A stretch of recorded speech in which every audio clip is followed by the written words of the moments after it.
ہماری سوسائٹی کے اندر نہیں رہی ہے۔ آج کسی کو بھی دیکھ لو، بینکوں میں کتنا پیسہ اس کا جمع ہے، سود بڑھ رہا ہے، اس سے پوچھو کہ سیونگ اکاؤنٹ ہے اس میں سود بڑھتا ہے، تم اس کا کیا کرتے ہو؟ یا فکس ڈپوزٹ تمہاری چل رہی ہے، اس کا کیا کرتے ہو؟ یہ بتاؤ کہ کس کس کے پاس کریڈٹ کارڈ ہے، اور کریڈٹ کارڈ جب تم بنواتے ہو تو بتاؤ کبھی اگر اس میں وقت پر پیسہ بینک کو نہیں دیا تو سود دیتے ہو یا نہیں دیتے ہو؟ تو میرے بھائیوں آپ غور کریں کہ اسی نبی نے ہمیں رب کی معرفت دیتے ہوئے اس کمائی کو حرام قرار دیتے ہوئے فرمایا کہ درہم ربا یاکلہ الرجل وہو یعلم، اگر کوئی شخص سود کا بیاج کا 1 درہم کھا لے، 1 درہم 1 روپے سے بھی کم ہوتا ہے، 1 درہم اگر سود کا کھا لے، اشد من 36 زنیتن، گویا کہ اس نے 36 مرتبہ زنا کیا ہے۔ اللہ کے نبی فرماتے ہیں 1 روپیہ سود کا، اور جانتا ہے کہ یہ سود کا ہے اور کھاتا ہے، تو گویا کہ وہ 36 مرتبہ زنا کرتا ہے، یعنی 36 مرتبہ زنا کار کو زنا کرنے کے بعد جہنم میں جو سزا ملے گی وہ سود کا 1 روپیہ کھانے والے کو ملے گی۔ میرے پیارے ساتھیوں ذرا تصور کرو کہ جن کا کاروبار ہی سود کا ہو، جو کاروبار ہی لین دین ہی جن کا پورا سود پہ چل رہا ہو، وہ اندازہ لگائیں۔ ایک حدیث کے اندر اللہ کے نبی نے فرمایا سود کھانے والا ایسا ہے جیسا کہ وہ اپنی ماں سے نکاح کر رہا ہے، یعنی جس طرح قرآن کی آیتیں 3 نہیں 3 لاکھ مرتبہ بھی پڑھ کر اگر ماں کے ساتھ نکاح کرو گے تو ماں حلال نہیں ہو سکتی ہے، اسی طریقے سے سود پر کتنی بار قرآن اور قرآن کی آیتیں پڑھ کر بھی اگر کھانا چاہو تو سود بھی حلال نہیں ہو سکتا۔ جس طرح ماں حرام رہے گی اسی طرح سود بھی حرام رہے گا۔ میرے پیارے ساتھیوں یہ تعلیم آپ کو قرآن و حدیث کی تعلیم سے ملے گی، اس لیے رب کی معرفت بہت ضروری ہے۔ پھر سنو، یعقوب علیہ السلام نے سب سے پہلے جو سوال کیا وہ یہی کہ کیف ترکتہ، تم نے یوسف کو کس حال میں چھوڑا؟ اس نے کہا ترکتہ ملک مصر، مصر کے بادشاہ کی حالت میں چھوڑا۔ کہا لا اسألکم عن ھذا، میں اس کے بارے میں نہیں جاننا چاہتا، اسألکم عن ای دین ان ترکتہ، میں یہ جاننا چاہتا ہوں کہ تم نے یوسف کو کس دین پہ چھوڑا؟ قال یشہد ان لا الہ الا اللہ، کہا وہ تو کہتے ہیں کہ اللہ کے علاوہ کوئی معبود نہیں۔ آپ نے اپنی اولاد کو کیا تعلیم دی ہے؟ کیا تعلیم دی ہے آپ نے اپنی اولاد کو؟ اپنے رب کے بارے میں کیا سمجھایا ہے؟ اللہ کی ذات اور اس کی معرفت کے بارے میں آپ نے اپنی اولاد کو کیا سبق سکھایا ہے؟ جس طرح باپ کا کردار ہوتا ہے اولاد کی تعلیم و تربیت میں، اسی طرح ماں کا کردار بھی ہوتا ہے اپنی اولاد کی تربیت میں۔ آپ نے سنا ہے ایک ڈاکو تھا، ایک ڈاکو ہمارے اتر پردیش میں جس کا نام تھا سلطان ڈاکو، بہت مشہور ڈاکو تھا۔ پکڑا گیا، مقدمہ چلا، پھانسی کی سزا ہوئی، اور پھانسی کے دن اس سے جب آخری آرزو پوچھی گئی تو کہتا ہے مجھے میری ماں سے ملنا ہے۔ جب اس ڈاکو کے سامنے اس کی ماں کو لایا گیا، جلاد بھی کھڑا ہے، جیلر بھی کھڑا ہے، اور جیلر نے کہا لے مل لے اپنی ماں سے، اور کچھ؟ کہا ہاں اگر پورا کر سکتے ہو تو بتاؤ۔ کہا ٹھیک ہے کوشش کریں گے، بولو کیا چاہتے ہو، تمہارے پاس زیادہ وقت نہیں ہے۔ اس نے کہا مجھے زیادہ وقت کی ضرورت بھی نہیں ہے، بس اتنا چاہتا ہوں کہ مجھ سے پہلے میری ماں کو تختہ دار پہ لٹکا دو، بس اتنا چاہتا ہوں کہ مجھ سے پہلے میری ماں کو پھانسی دو۔ دونوں کہنے لگے پاگل ہے کیا، سزا تجھے ہوئی، پھانسی اس کو کیوں دوں، اور اس کی کیا غلطی؟ کہا ساری غلطی اسی ماں کی تو ہے۔ جیلر صاحب جب میں 5 سال کا تھا، میری ماں بہنوں اگر تمہیں کپڑے دکھانے سے فرصت مل گئی ہو، اگر تمہیں اپنا زیور دکھانے سے فرصت مل گئی ہو تو سنو، اپنی اولاد کی تربیت میں تمہارا کردار سب سے نمایاں کردار ہوگا۔ اگر تم نے اپنی اولاد کی تربیت اچھی طریقے سے کر دی تو کیا کہا سلطان ڈاکو نے؟ جب میں 5 میری ماں نے مجھے پیسے دیے کہ بیٹا کرانے کی دکان پہ چلے جاؤ اور انڈا لے کر آؤ۔ میں دکان پر گیا، میں نے کرانے والے سے کہا ایک انڈا دے دو، اس نے انڈا دیا، اس نے مجھ سے کہا پیسے دو، اور میں نے اس کو بے وقوف بنا دیا۔ میں نے کہا پیسہ تو میں دے چکا ہوں۔ اس نے سوچا بچہ ہے جھوٹ تو بولے گا نہیں، میں ہی بھول گیا ہوں گا لینے دینے میں، اس لیے کہا بیٹا کوئی بات نہیں، پیسے دے دیے تو کوئی بات نہیں، جاؤ۔ جب میں انڈا لے کر اپنی ماں کے پاس آیا، میں نے کہا ماں انڈا بھی لے لو اور پیسہ بھی بچا کے لایا۔ ماں نے کہا کیسے؟ میں نے پوری بات بتا دی۔ دکاندار نے کہا پیسے؟ میں نے کہا دے تو دیے۔ اس نے بھی کہا دے دیے ہوں گے۔ اچھا ٹھیک ہے، میں ہی بھول گیا بیٹا، کوئی بات نہیں۔ ماں نے مجھے سینے سے لگایا جیلر صاحب اور میری پیٹھ تھپتھپا کے کہا بیٹے اس غریبی میں تم نے ایک ٹائم کا کھانے کا انتظام کر دیا، اب یہ پیسہ شام کے کھانے کے کام آ جائے گا، یہ پیسے میں شام کی سبزی آ جائے گی۔ جیلر صاحب اسی دن سے میرا حوصلہ بڑھتا ہے، اسی دن سے میرا حوصلہ بڑھتا ہے۔ میں چھوٹی موٹی چوریاں کر کے لانے لگا اور میری ماں مجھے پیٹھ تھپتھپانے لگی، پھر میں بڑی بڑی چوریاں کرنے لگا اور پھر بڑا ہوتا گیا، پھر ایک بہت بڑا ڈاکو بن گیا، پھر سر عام لوٹ کرنے لگا اور جو مال نہیں دیتا تھا اس کا مرڈر کرنے لگا، کھنجر سے، چھری سے، چاقو سے اس کو مارنے لگا۔ کسی کا قتل کر دینا میرے لیے معمولی بات ہو گئی، بس مجھے مال چاہیے، اگر آسانی سے کوئی دے دیتا تو ٹھیک ہے، نہیں دیتا تو اس کو قتل کر کے میں اس کا مال چھین لیتا تھا۔ جیلر صاحب میں پکڑا گیا، مقدمہ چلا اور مجھے پھانسی کی سزا سنائی گئی اور آج مجھے پھانسی دی جا رہی ہے۔ اگر میری ماں نے اسی وقت جس وقت میں انڈا لے کر آیا تھا اور پیسہ میں نے اپنی ماں کے ہاتھ میں دیا تھا، اسی وقت اگر میری ماں نے میرے گال پر ایک تھپڑ مارا ہوتا اور مجھے پکڑ کر دکاندار کے پاس لے گئی ہوتی اور پیسہ میرے سامنے دکاندار کو واپس کر کے کہا ہوتا بھائی میرے بیٹے سے غلطی ہو گئی ہے، میں نے اس کو سزا دی، پیسہ تمہیں دے کر نہیں آیا تھا، یہ لو پیسہ، اگر اسی وقت اس نے مجھے تھپڑ مار کر پیسہ واپس کر دیا ہوتا تو اس تھپڑ کے اثر سے میں اتنا بڑا چور اور ڈاکو نہیں بنتا۔ مجھے اس منزل تک اور اس مقام تک پہنچانے والی میری ماں ہے، اگر مجھے پھانسی دی جا رہی ہے تو مجھے پھانسی کے تختے پر پہنچانے والی ماں کو زندہ کیسے چھوڑا جا رہا ہے؟ میری ماں، میری بہنوں، اگر تم نے میری بات سنی ہے تو اندازہ لگاؤ ایک عورت کا کردار کیا ہوتا ہے، اس نے اپنی بچے کو کیسی تربیت دی اور بچہ کیا بن گیا۔ اور اس کے برعکس دوسرا واقعہ آپ کے سامنے آنا چاہیے، شیخ عبد القادر جیلانی بغدادی رحمت اللہ علیہ کا، جن کو آج مسلمانوں کا ایک بہت بڑا طبقہ پیران پیر کہتا ہے، پیران پیر، بلکہ ان کو دستگیر تک کہہ دیتا ہے۔ دستگیر، جانتے ہو دستگیر کس کو کہتے ہیں؟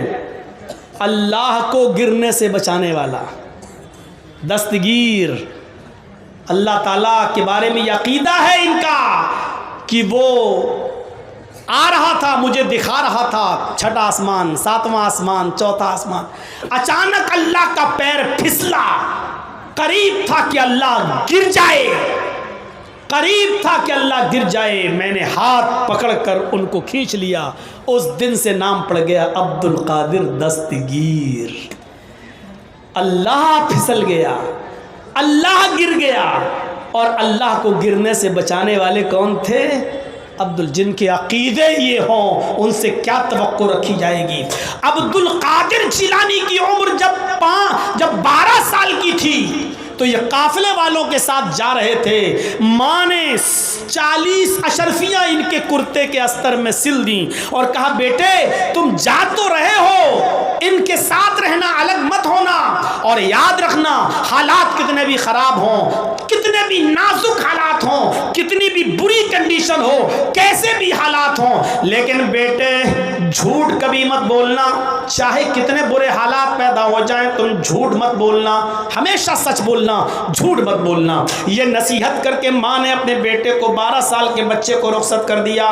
یہ قافلہ رواں دواں ہو گیا، چلنے لگا، اور جب یہ کہیں گزر رہا تھا صحرا اور جنگل سے، وہیں ڈاکو چھپے ہوئے تھے چور، ان چوروں نے اس قافلے پر حملہ کر دیا، سب کا مال لوٹ لیا۔ اس بچے کے پاس سے بھی ایک چور گزرا اور کہنے لگا اے لڑکے تیرے پاس بھی کچھ ہے، اے بچے تیرے پاس بھی کچھ ہے؟ عبد القادر جیلانی نے کہا ہاں میرے پاس بھی ہے۔ چور آ گیا قریب، کیا تیرے پاس بھی ہے؟ کہا کیا ہے؟ کہا 40 اشرفی۔ ارے کہاں ہے بھائی؟ مجھے تو نہیں دکھ رہی ہیں، کہاں ہیں؟ کہا یہ ہیں، یہ کوٹ کرتے کے استر میں۔ اس کو ادھیڑ کر دیکھا تو 40 اشرفی ملتی ہیں۔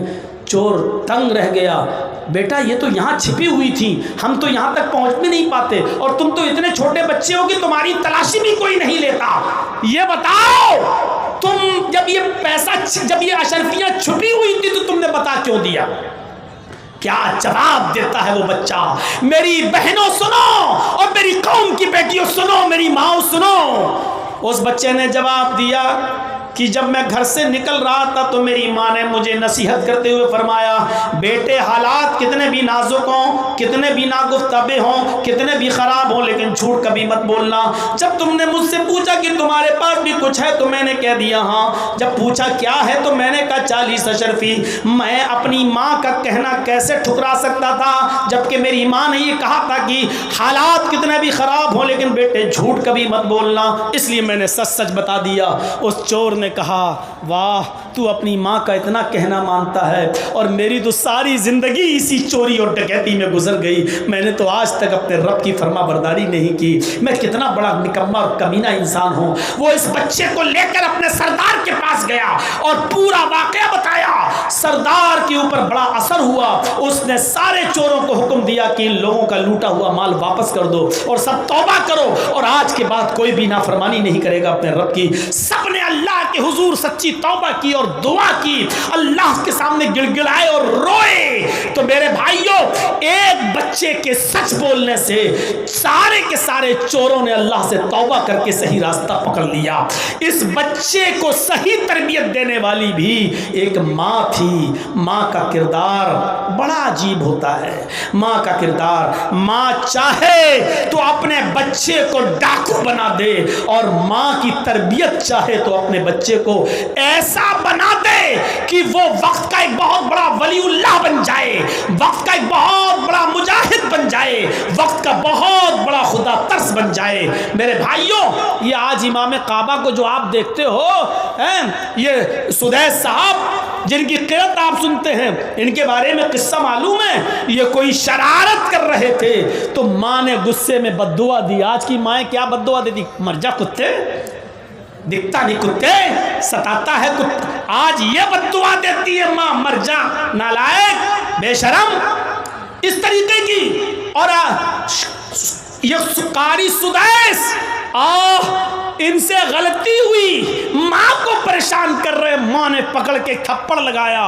اور بد دعا نہیں دی۔ اس غصے میں بھی دعا نکلی ماں کی زبان سے، تو یہ نکلی، جا اللہ تجھے کعبے کا امام بنا دے، اللہ کرے کہ تو کعبے کا امام بن جا۔ اس غصے میں بھی ماں کی زبان سے جملہ نکلا تو کیا نکلا؟ اللہ تجھے کعبے کا امام بنا دے۔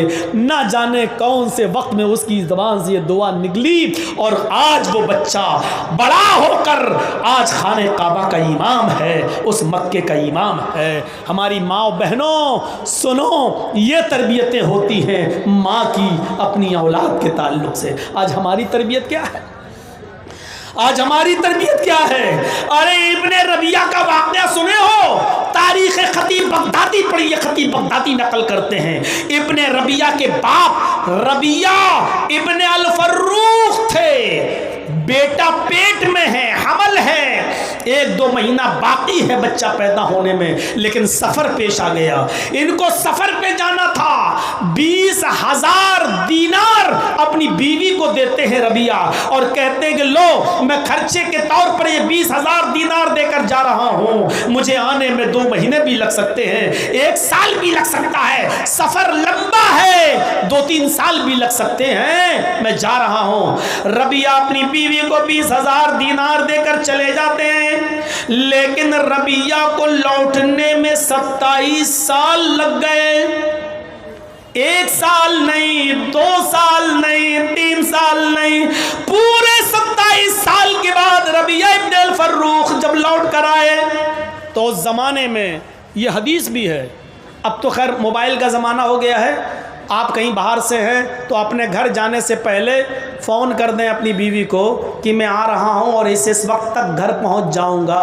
جانتے ہو اپنے گھر میں اپنی بیوی کو یہ کہہ دینا ضروری ہے. کیوں؟ پتہ نہیں بیوی کس کنڈیشن میں بیٹھی ہو اور آپ 1 مہینے 2 مہینے کے بعد سفر سے آ رہے ہو اور دیکھو کہ کچن میں گھسی ہوئی ہے سلوار اور پراگندہ حال ہے, بال بکھرے ہیں اور کچھ اس نے تیاری نہیں کی ہے اور آپ گھر میں گھسو بڑے ارمانوں کے ساتھ اور بیوی کا چہرہ سوچ رہے ہوگے کہ ملے گی ہیما مالنی, گھر میں گئے تو دیکھا چڑیل, اس کا چہرہ منہ.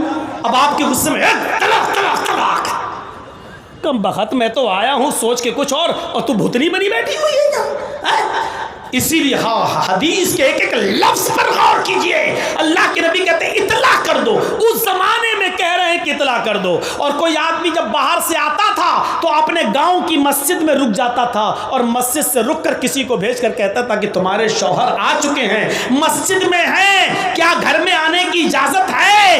اگر بیوی اجازت دیتی تو شوہر گھر میں جاتا اور بیوی نہیں دیتی تو وہ مسجد ہی میں رہتا. اتنی دیر میں بیوی اپنا میک اپ کر لے, بن سور کر تیار ہو جائے تاکہ میرے شوہر کی نظر مجھ پہ پڑے تو وہ ہم کو اچھے انداز میں دیکھیں. اب زیادہ میں اس کو گھس پس کے نہیں, ورنہ غیر مسلم لوگوں نے بھی ہماری وہ خوب بنائی, وہ دیکھا تھا نا, وہ خوب کٹنگ چلی اس پر.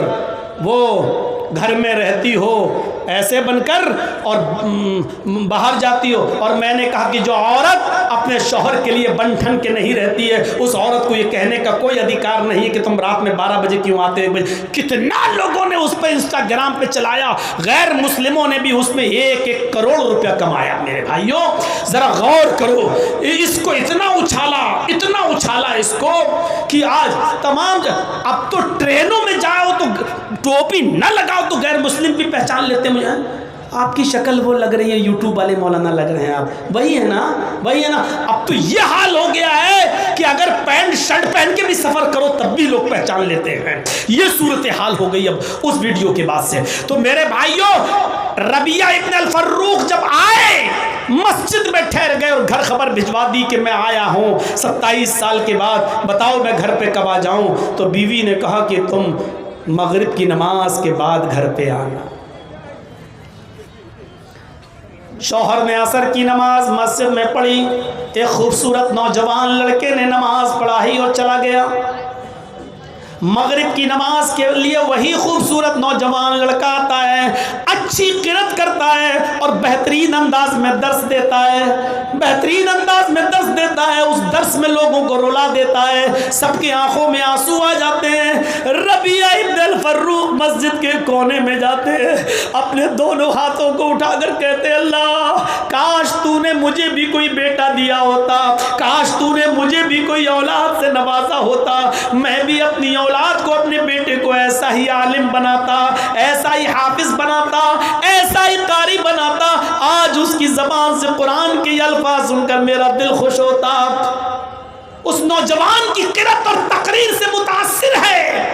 تھوڑی دیر کے بعد پھر خبر آتی ہے آپ کی بیوی نے آپ کو گھر میں آنے کی اجازت دی ہے, اب آپ گھر جا سکتے ہیں. جیسے ہی ربیہ ابن الفروخ گھر کی طرف جاتے ہیں, دروازے کو دستک دیتے ہیں, بیوی چھپی ہوئی ہے.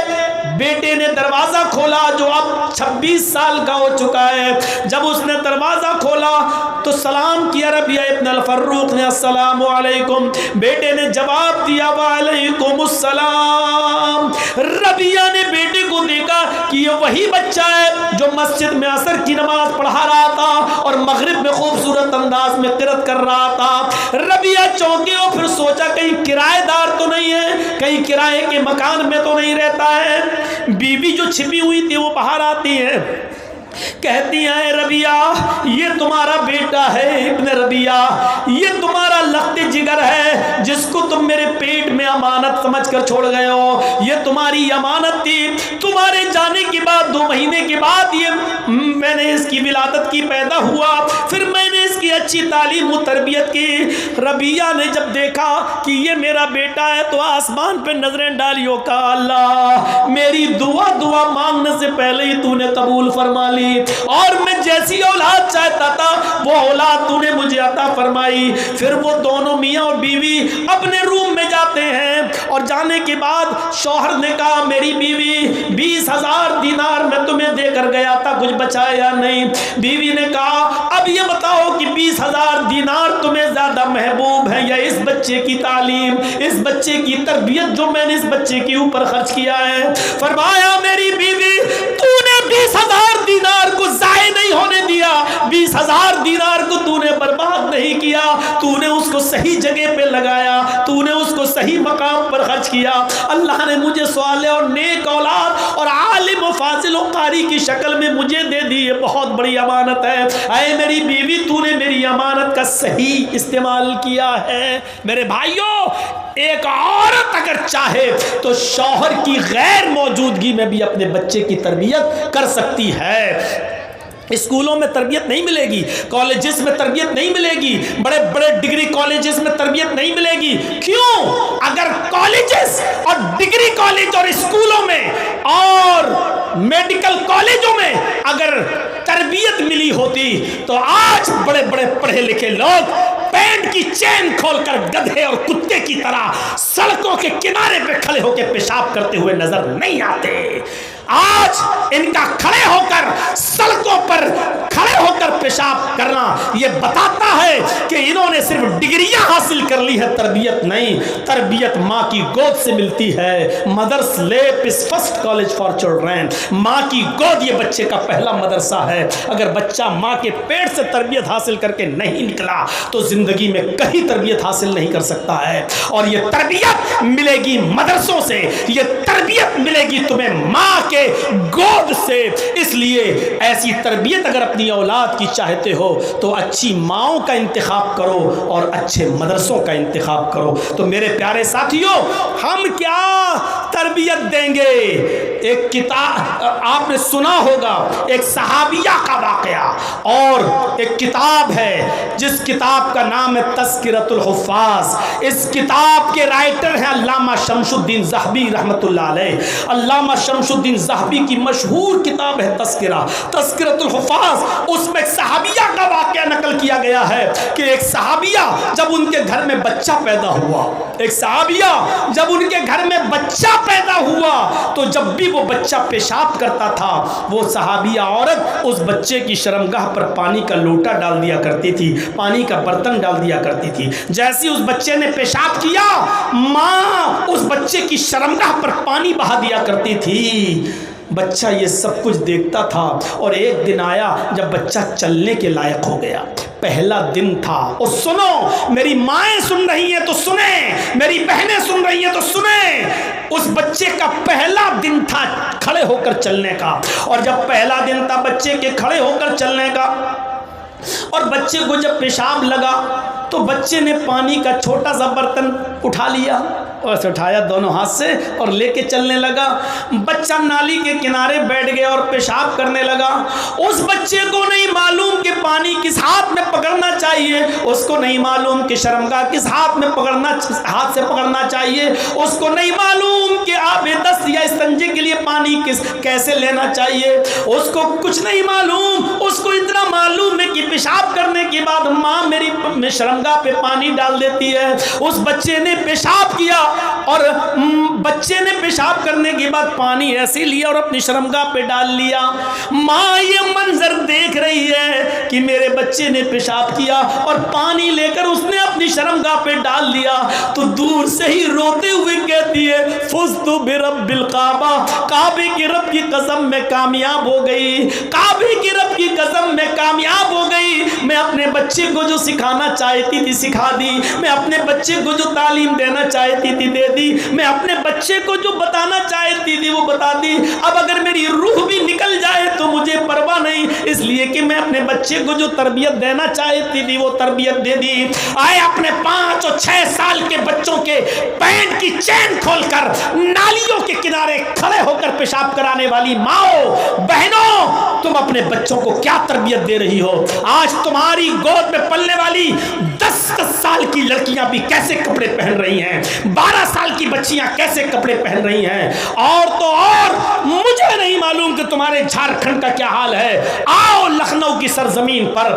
بڑے بڑے حاجیوں، بڑے بڑے نمازیوں، بڑے بڑے ملا مولویوں اور قاریوں اور حافظوں کی بیٹیاں جن کی عمر 18 19 20 سال کی ہو چکی ہے، لکھنؤ یونیورسٹی اور ایسے ہی دوسرے کالج میں پڑھنے والی حاجیوں، نمازیوں کی اور مولویوں کی اور قاریوں کی لڑکیاں آج انسٹاگرام پر ریل بنا رہی ہیں، سروں سے دوپٹے ان کے اتر چکے ہیں، اڑیاں ہیں، آدھے ننگے کپڑے اور چست لباس میں ڈانس کر رہی ہیں اور ناچ رہی ہیں، اور اپنے سینے کا حصہ دکھا کر انسٹاگرام پہ پیسے کما رہی ہیں، اور بے غیرت باپ اپنی بیٹی کے اس کارنامے کو ترقی کہتا ہے، ترقی کی دنیا کہتا ہے، ماڈرن زمانہ کہتا ہے۔ اس سے بہتر تھا کہ تم مر جاتا، حاجی نہ کہلاتا، اس سے بہتر تھا کہ تم مر جاتا، مولوی نہ کہلاتا، اس سے بہتر تھا کہ تم مر جاتا، قاری نہ کہلاتا۔ میرے بھائیوں، یہ لکھنؤ کی سرزمین پر یہ سارے منظر انسٹاگرام پر دیکھے جا سکتے ہیں، اور یہ سب ہو رہا ہے۔ اس لیے ماؤں کی ضرورت ہے کہ اچھی تربیت دیں اپنی اولاد کو۔ دینی جلسوں کے اندر بھی میرے بھائیوں، ابھی جہاں سے ہم آئے اور یہاں تک منظر دیکھیے آپ، برقعے اور اوڑھ کر دکانوں پر کیسی بھیڑ لگی ہوئی ہے، اور کیا کیا خریدے جا رہے ہیں، اور ایک ایک دکان پر کتنی عورتیں اور کتنے مرد۔ یہ سارے مناظر جب دینی جلسوں میں ہو جائیں تو سوچئے عام حالات میں کیا ہوتا ہوگا اور دوسرے موقعوں پر کیا ہوتا ہوگا۔ اچھی تربیت کی ضرورت ہے۔ آج ضرورت سے زیادہ میں چیخ دیا، ضرورت سے زیادہ میں چلا دیا، اور ضرورت سے زیادہ پرانے انداز میں نے آپ کے سامنے خطاب بھی کر دیا۔ ہمارے شیخ محترم ناظم صاحب تو فجر تک کہہ رہے تھے، ہم پیچھے سے کہہ رہے تھے کہ ایک مقرر کو اور دعوت دے دو، اور جب 2 بجے تک جگایا تو 1 گھنٹہ اور صحیح۔ تو میرے بھائیوں، ہم 3 بجے بول دیں گے تو کیا فرق پڑتا ہے، لیکن اب 2 بجے سے کہیے کہ آپ فجر تک بولیے، تو میرے بھائیوں اب وہ نہ اسٹیمنا باقی رہی اور نہ وہ 20 سال والی پرانی زندگی باقی رہی کہ میری سب سے لمبی تقریر 4.5 گھنٹے کی جو امیلوں کی سرزمین پر مبارک پور پہ ہوئی تھی 4.5 گھنٹے کی، اب وہ چیز نہیں رہی۔ اور پھر وہ ہفتے اور 10 دن میں ایک پروگرام ہوتا تھا مہینے میں، اب تو ڈیلی پروگرام ہے۔ اس لیے ہمیں اپنے آپ کو بھی بچا کر رکھنا ہے۔ آپ سے گزارش ہے کہ دینی مدرسے آپ کے تعاون پہ چل رہے ہیں، اور جھارکھنڈ والوں تم خوش نصیب ہو کہ تمہیں یو پی کی طرح کوئی گورنمنٹ نہیں ملی ہے، ورنہ مدرسے کا چندہ کرنا تک مشکل ہوتا، اور مدرسوں کی انکوائریاں بیٹھی ہوتی اور سپریم کورٹ میں آج حلف نامے داخل کر دیے گئے ہوتے۔ آپ خوش نصیب ہیں کہ آپ کے ادارے چل رہے ہیں۔ آپ ان اداروں کا کھل کر اور جم کر تعاون کریے تاکہ ان اداروں سے دینی بچے نکلیں، دین کے سپاہی بنیں، اور اسلامک چوئیاں مارنے والی اس اندھی عقیدت والی دنیا کے لیے نشان عبرت بنیں، اور ان کے لیے اچھا مزاج پیدا کریں اور دینی تعلیم کا ماحول پیدا کریں۔ بس یہی چند کلمات کے بعد آپ سے رخصت ہوتے ہوئے اللہ سے دعا کرتا ہوں کہ بار الہ تو ہماری خطاؤں کو معاف فرما دے، ہمارے گناہوں کو بخش دے، ہم جمیع مسلمانوں پر رحم فرما۔ چندہ کر دیں، دعا دے دیجیے۔ اگلا ڈیٹ کتنی تاریخ؟ 18 19۔ اور خوشخبری یہ ہے، لیکن وہ زندگی کے ساتھ جڑی ہوئی ہے، اگر آئندہ سال زندگی رہی تو یہ پروگرام پھر انشاءاللہ آپ کے اس علاقے میں 18 اور 19 اپریل کو ہوگا۔ 18 اور 19 اپریل 2026۔ ہاں تو 2026 کی بات ہو رہی ہے، اب اپریل 2026 ہی میں آئے گا، ابھی بھی آئے گا لیکن تو 25 میں نہیں۔